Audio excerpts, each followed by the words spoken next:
Welcome back to another edition of the Educational AD Podcast. We couldn't do these without the incredible support of our sponsors, and we want to start by saying thank you to all of them. First, thanks to our diamond sponsor, Varsity Brands, including BSN, Varsity Spirit, and Herff Jones. Varsity Brands, elevating student experiences in sport, spirit, and achievement. We also want to thank our platinum sponsors, including Ephesus Lighting, innovating a brighter future at every level. Gilman Gear, always a step ahead. Camp Mobile, where leaders communicate better. Hometown Ticketing, simple and easy online ticketing. Vital Signs, bring student achievements to life. And Gipper, sports graphics made incredibly simple. Thanks to all of our great sponsors. Welcome back, everyone, to another edition of the Educational AD Podcast. Our guest today is really an old friend, Ed Lockwood. Ed is a certified master athletic administrator. He's a longtime athletic director in the state of North Dakota and was executive director for the North Dakota AD Association for 8 years, but he's still very active. He is the assistant program director for the NIAAA certification program, which is where we met. He's also a staff member for the NIAAA Professional Development Academy. Ed, welcome to the podcast.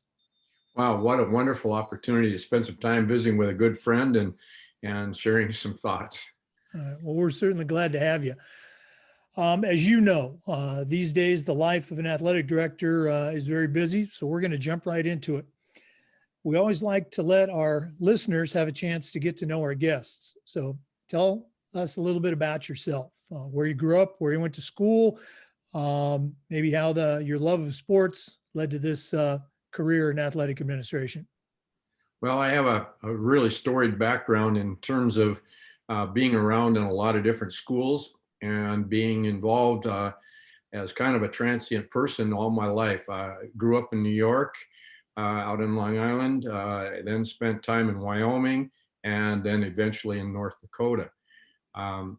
Graduated from a small high school, participated in about every sport you could, then went to college at a small college in Minot, North Dakota. Oh, yeah. Ran track and participated 1 year in football. I got kind of smoked on a play and it ended my career. Then went on and became a teacher at 3 different smaller schools. Was a head football coach, was blessed with some wonderful athletes to work with and blessed with some tremendous success. Then went on and, as my colleagues all said in my coaching career, you went to the dark side and became a high school principal. Spent some time in, for about 13 years, well, actually about 17 years as a assistant principal or head principal with combined duties of being an athletic administrator. Was an athletic administrator for about 34 years and spent 43 years in athletic administration. I ended up landed my last job in Fargo, North Dakota, which was unheard of in North Dakota for a small school athletic administrator to go in and take over in a big school district. Was fortunate to be there for 23 years, served as a single high school athletic administrator, then became the district athletic administrator for about 8 years. And culminating in 2012 with my retirement, and what a great opportunity I had in Fargo. I don't know that there's too much more I can say about my past other than, I think about some of the individuals and the people who were a part of my life, and they're all directly related to my experiences as an athletic administrator. Well, it's always nice to hear all of those details. I knew bits and pieces from our, casual conversations, but, as you can attest, and my career has been spent largely at smaller schools. You wear a lot of hats at those small schools that those principals and ADs at the big schools, don't often see. So I think it provides you with a pretty good perspective coming into that type of situation. That is definitely true, Jake. I can remember actually having to run some bus routes as an athletic administrator because we didn't have any subs. So I was out doing rural bus routes in the early morning after we'd had our initial early morning football practice. And then, at night I couldn't because I had practice, but doing all the gym work and flooring, painting the football fields, that all fell on you. And I have a huge appreciation for small school athletic administrators.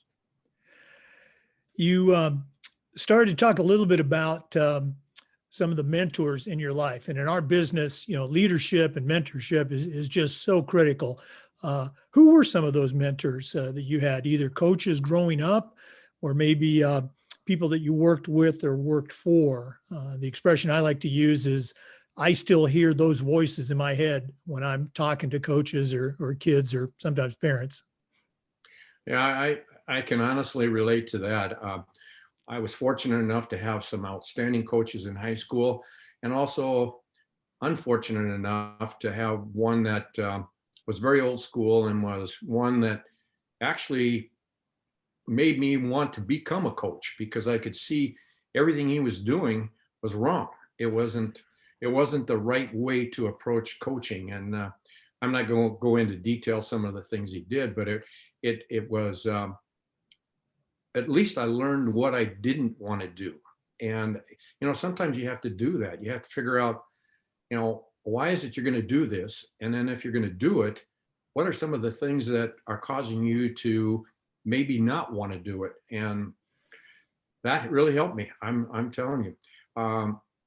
Had a Hall of Fame basketball coach, and in college I was able to be networked with some wonderful people, and that helped an awful lot. And then out in the job world, I can think of a superintendent that came in my office. I'd just taken a large school athletic director's position, full-time athletic director. And it was one of those things where I had been in the small school setting where you did everything, and you were expected to lock the gym, you were expected to open the gym, you were supposed to be the last person to leave the school, all of this. And I had been on the job for about 2 weeks, and he walked in my office and just bluntly shut the door. I mean, I was scared to death. And he said, I've lived through a divorce because I was a principal and I spent my whole life in the building. You need to understand that you have another life, and you're not coming to work at 6:30 in the morning and leaving here at 10 o'clock at night. Is that understood? Well, I said, somebody's got to do the work. And he said, you need to learn to delegate. You need to understand and trust that some other people can help you. And if you need help, you better come and see me, because we're going to make sure you're successful. But more importantly, we're going to make sure you don't work yourself into a divorce. So I've just been blessed with a wife that understood my whole life. 18 years of football coaching and being involved with that. And then every night we had a standing rule that every night we had dinner together, whether it was a hot dog at a football game, a sub that was delivered to the teacher's lounge, or whatever it was. And we had designated dates that we took care of. So I'm going to talk about that in a little bit. But anyway, the other person that I would have to say is a mentor was the athletic director at the Bismarck Public Schools when I was just starting to be an athletic director. Dick Carlgard is his name. And Dick was the ultimate professional. I think he's probably could be considered the grandfather or the godfather of our organization here in North Dakota. And he emulated everything that I wanted to be. Matter of fact, I hate to admit this publicly, but I coveted his job. That's the only job I wanted from day one. And I, I'm just blessed to have him give me a lot of direction, a lot of ideas, and more than that, just giving me a sense of and a vote of confidence that you can do this, man. Just do it. So I'd have to take my hat off to him. And unfortunately, he has passed on, but he was really a tremendous mentor for me. Mhm. The It's other always, people in my, oh, go ahead. no, you go ahead, sir. Well, the other people in my life would have to be the people that I spent time with in Fargo.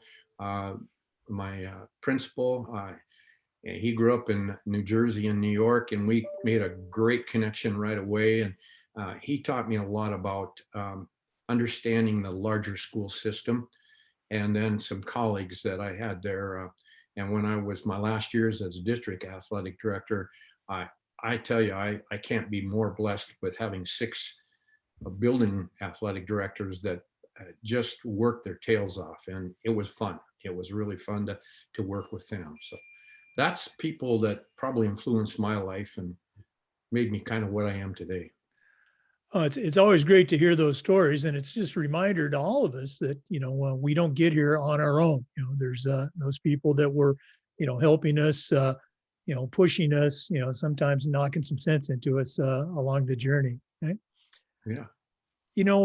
Ed, obviously you've been an AD for a long time, and for our younger ADs, Ed's been retired, but it's not like he's in the rocking chair. The work that he does with the national organization in the area of professional development, organizing workshops and making sure those workshops are topical is just incredible. I don't know if there's anybody that has their finger on the pulse of today's athletic world more than you. So here's my question. From the time that you took that first AD job a few years ago to now, how has the daily job, the day-to-day job of an AD changed? Obviously technology. So outside of, what we're doing today, Zoom and email and things like that, how has the day-to-day job of an athletic director changed since you first got started?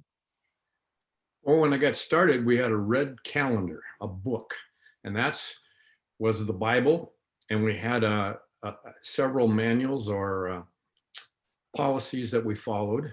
And the urgency to get things done wasn't quite as critical.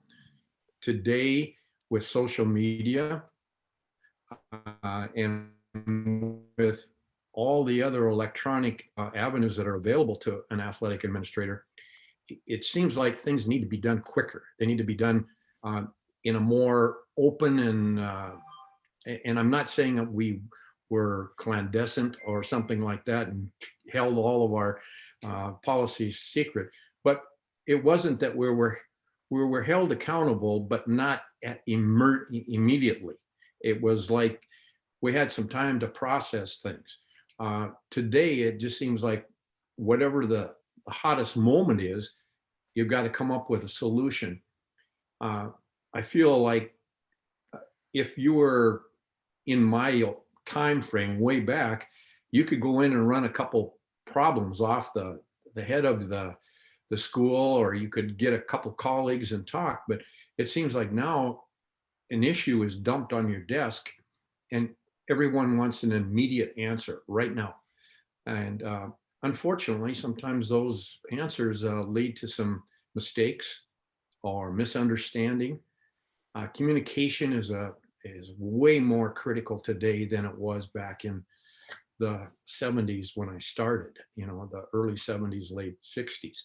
So it is a different world today that most athletic administrators are faced with. The other piece that I would say, and this makes me really seem old, but back in my day, there were only a couple women's sports or female sports. And today, the gamut and the collective amount of programming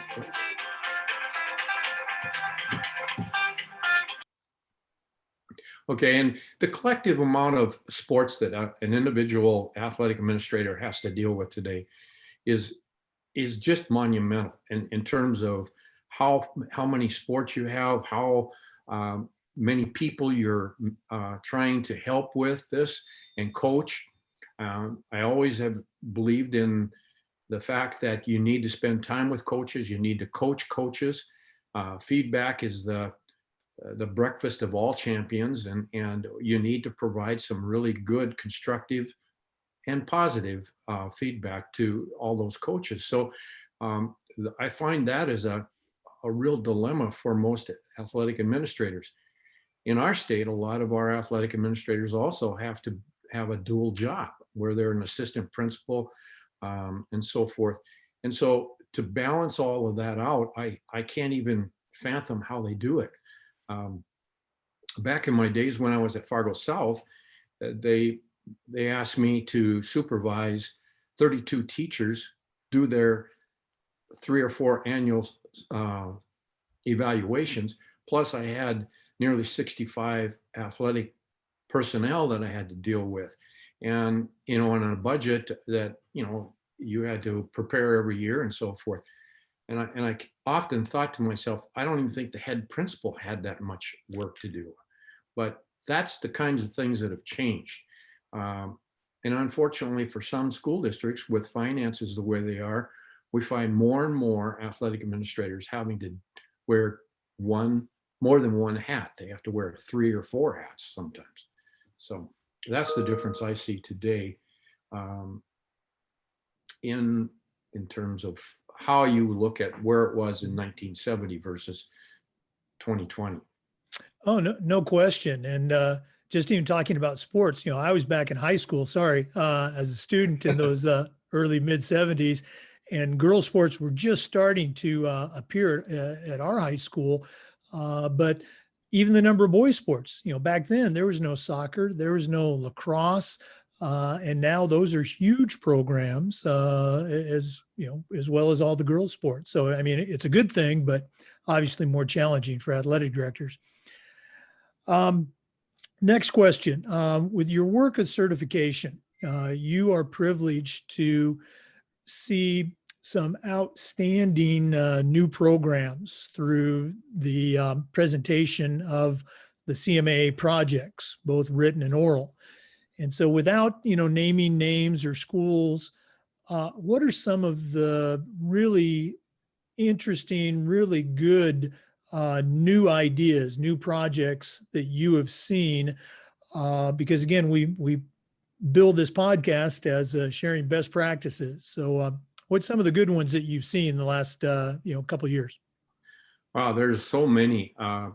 And I guess the one that jumps off in my mind is, we're all about trying to promote our programs. We really, really need to do a public relations type of plan of how booster clubs, how the general publics that you deal with actually can hear about what your programs are all about. And this particular individual wrote up a comprehensive plan of how the individual coaches become a part of the whole, not just a separate entity.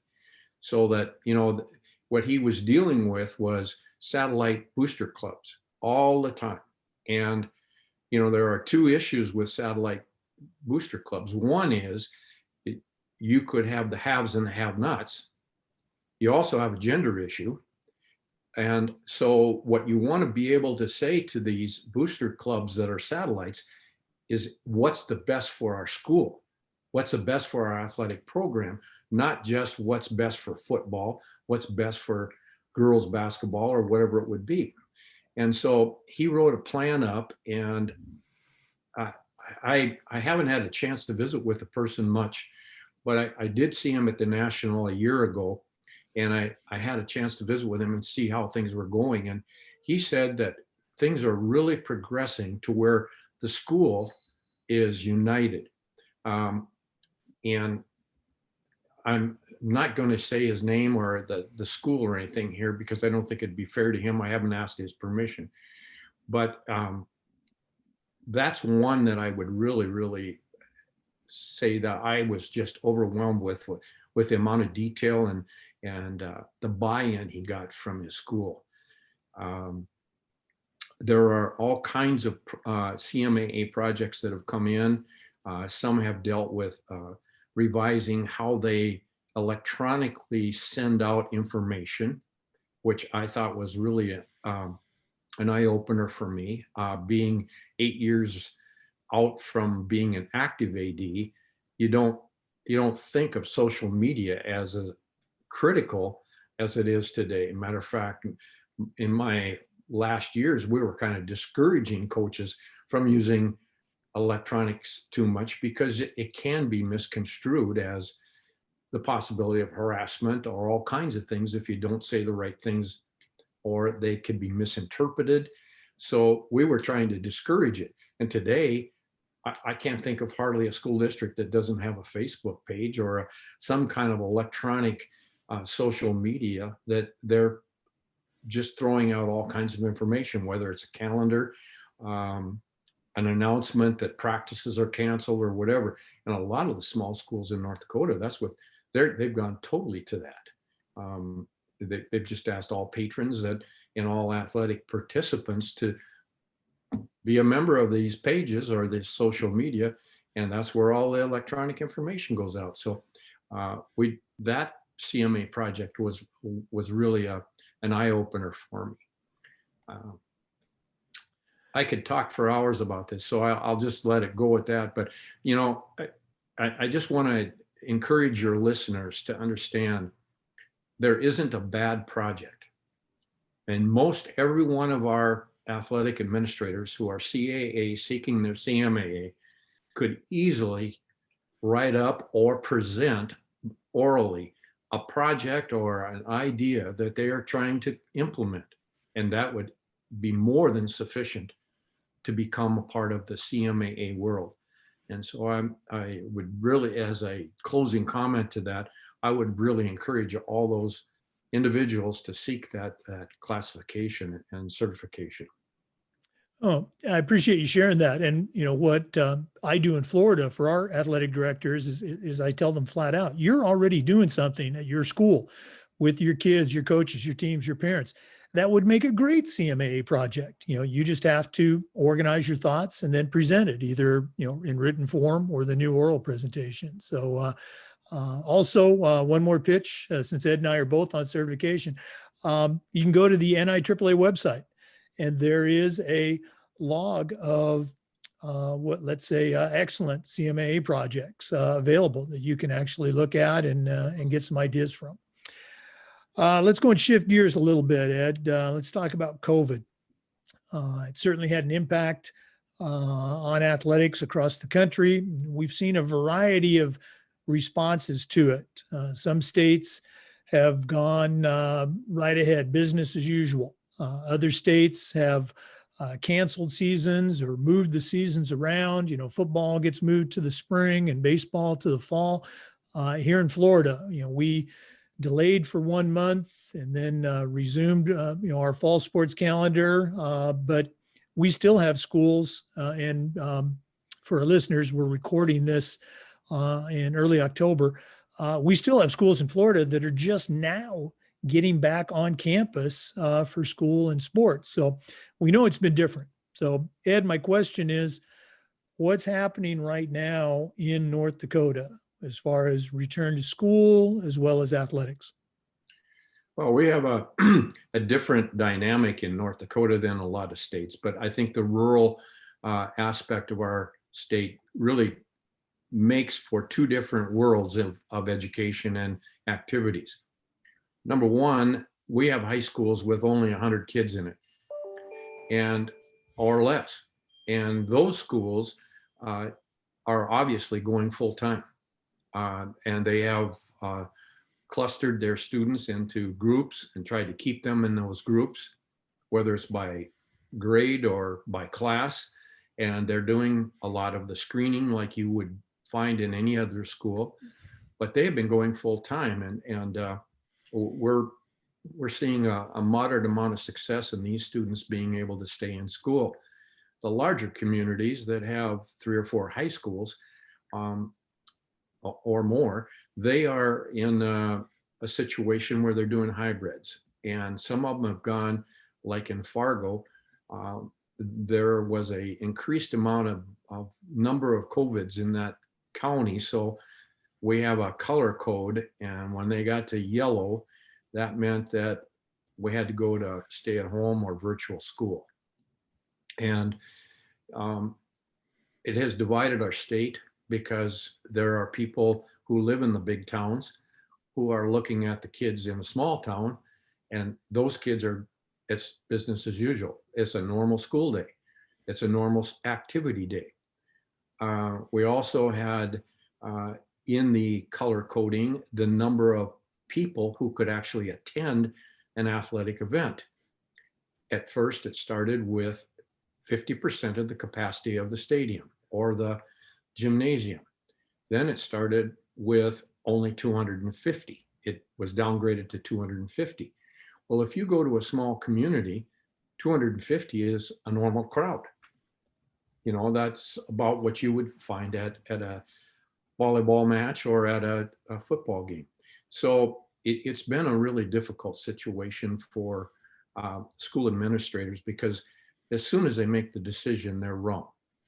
It could be the right decision, but it's going to be wrong, because 50% of the people are going to agree and 50% are not. I'm just grateful I'm retired, because I don't have to make those decisions right now. The other thing they've done in North Dakota in the large schools is gone to a voucher system for people who are fans. And that's usually moms and dads. And each athlete is given a number of those vouchers. And then those are the only people that can attend the game. Well, that again creates another have and have not situation. I'm really grateful. This last weekend, we completed 2 seasons. We ended up finishing our girls tennis season, our boys tennis season. And we will be finishing up our girls tennis, girls golf. I got to get this correct. Girls golf, and we finished up our soccer season. Our tennis season had already, will be finishing this weekend. So that's a real plus for us, because we ended up last March canceling all of the spring sports, as well as we were right in the middle of finishing up our basketball tournaments. And we were halfway through the large school basketball tournament. It's a combined tournament for girls and boys, and they canceled it. We had a day and a half left to go, and they canceled it at 1 o'clock, right after the consolation rounds were finishing up in the morning. And so that was really a difficult situation to deal with for the student athletes. I have a 15 or 16 member golf group I play with, and we're mostly all retired coaches and athletic administrators. And I hear them all complaining about the fact that their kids or their grandkids are not getting an opportunity to be seniors. They're not getting a chance to participate in their programming the way they should. And it's just a tragedy that we're having to deal with. But I know every state is going to deal with this differently. And we're hopeful that at the Virtual Athletic Administrators National Conference, we're going to have some breakout sessions. And one of those is going to be kind of focusing more on return to activities, and see if we can get individuals to share what they've had to go through, maybe some best practices, maybe a policy or a procedure that was really worked well for them. It's a public relations nightmare for everyone. Visited with one athletic director, and he said, I've never worked so hard and put so much time in to accomplish nothing.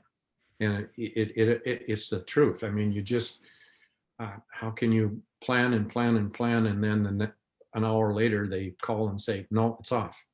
So it's very fluid.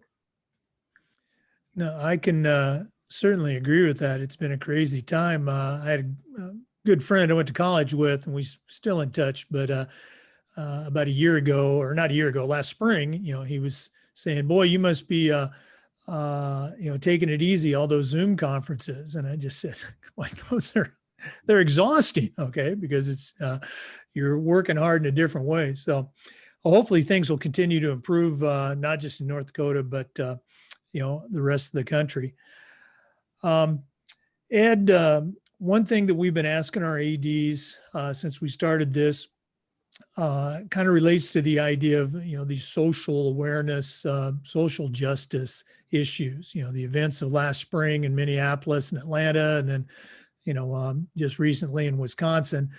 My question is this: what are some things that we as athletic directors can do better with our kids, with our coaches, with our communities? How can we do a better job in this area of social awareness? Well, not being involved directly right now, this is just my opinion. So I hope you take it for what it's worth. One of the thoughts, growing up in New York, I was fortunate to have the opportunity to be around a lot of other cultures and a lot of other nationalities. However, with that being said, in North Dakota, we are as Anglo-Saxon as you can get up here. And it has gradually been transforming into a more of a melting pot in the larger cities with refugees and so forth that have come in. And we're growing to the point where a large number of our high schools have between 10 and 20% of another minority, another group of individuals. And so what we've constantly been aware of is the needs of each of those individual students, how they can transition into the culture that we have, and then also how we can be aware of their culture. What is it like? Where do they come from? I'll never forget the first young lady who came into my office. This was back in 1991. She was from Vietnam.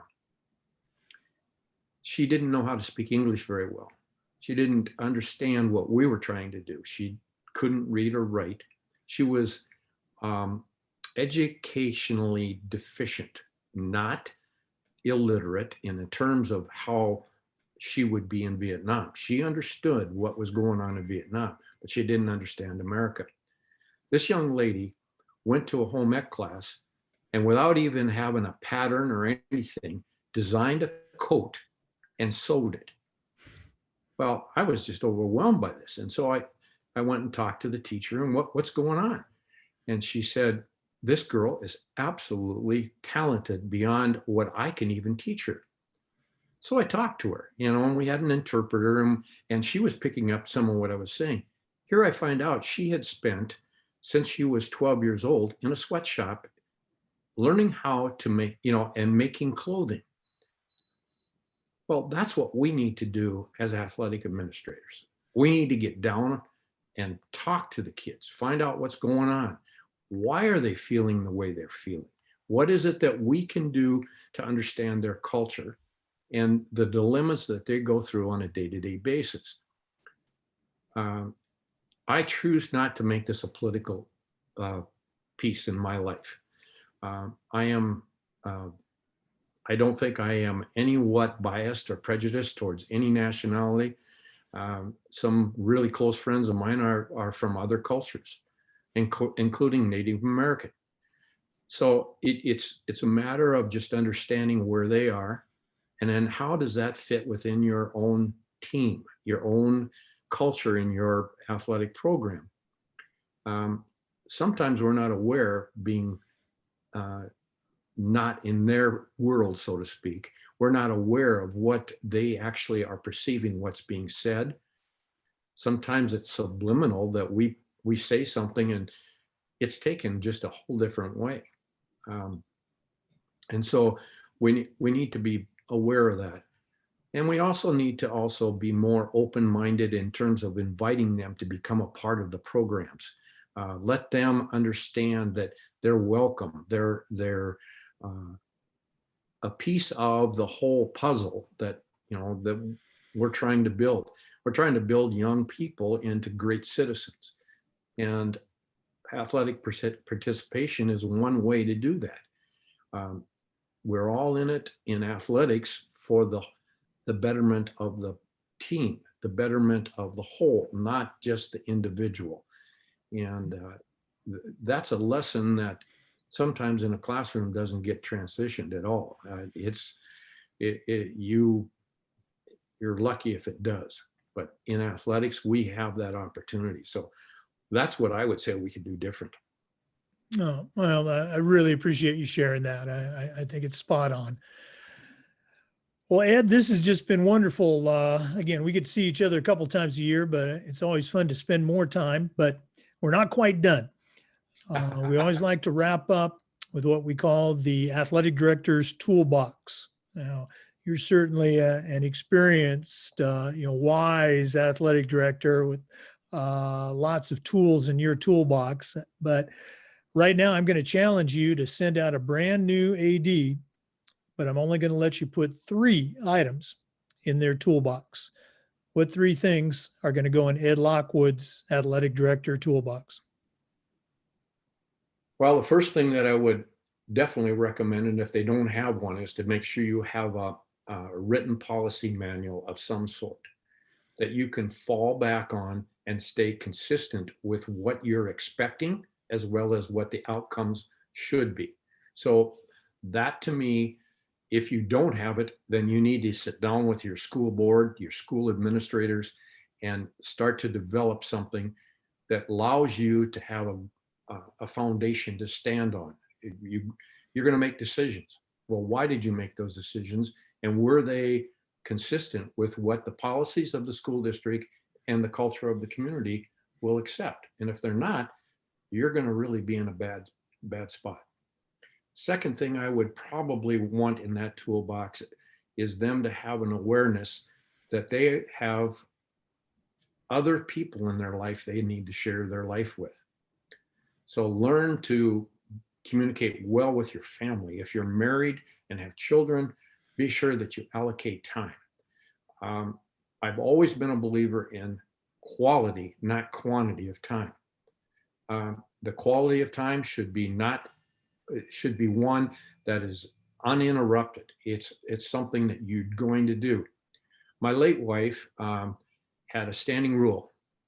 We ate dinner together, no television on, and before we left the table, there was a game that we'd play.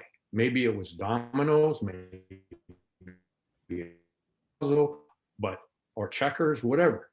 An amazing thing about that is during that 15 to 30 minutes after we finished eating, we talked. We shared our lives together, and it was quality time. It's easy to go get into your cell phone. It's easy to go get into your computer. It's easy to just ignore what's going on, but you need to make a purposeful attempt to spend time with your family. It will be the most healthy thing you can do emotionally for yourself. The biggest thing that happens to athletic directors is they burn out, and it's a common thing. So find a way to make that happen. Along with being in a part of that family, make one day, at least one day a week, a date night. It's a night. Now, if you're not married and you're dating, well, then that's the night. And you just need to make it clear to your boss, to your staff, you're not available that night. You're just not. That's it. My third advice or third tool would be that you need to know you're not alone. And I think I would probably just be redundant saying over and over and over, because I know I've listened to some of your other podcasts and everybody says the same thing, but it's true. You are a part of a brotherhood, sisterhood of tremendous people. And the wonderful part about this whole NIAAA organization and your state organization, and maybe even your conference or whatever, is that every one of them wants you to be successful. They want you to have an opportunity to have all the knowledge and experiences that they went through, but hopefully you'll do it without making as many mistakes as we have. And so lean on those folks. Don't be afraid to pick up the phone. Be involved with your state organization and your national organization. The leadership training courses that are offered by the NIAAA are the most outstanding resource you can find. I can remember when there were none, and then I could remember when there was only one. And we had this great big manual, and we'd all thumb through it, and it was probably 500 or 600 pages. It was a thick 3-ring binder. And then I can remember people starting to say, I need to know more about this. And that was the crux of building more and the catalyst of building more and more courses. 50 some courses are offered right now. And we have 4 or 5 that are in the planning stages, and we're working on developing those courses. If you can't get an answer there, I'm telling you, there's someone in your district or in your state that can help you. So that would be my 3 tools. And I would encourage everyone to be a major part of that growth, because we each can help each other. Again, great advice from a very successful athletic director. Okay. Ed, thanks so much for visiting with us today. Thank you. And I look forward to visiting with you again soon. Okay, absolutely. We got a certification Zoom coming up. To our listeners, as always, thanks for tuning in. Come back again next time for another episode of the Educational AD. Thanks again for listening to the Educational AD podcast. Remember, the video version of this interview is available on YouTube. Go to the FIAAA Educational AD podcast channel on YouTube. Thanks again.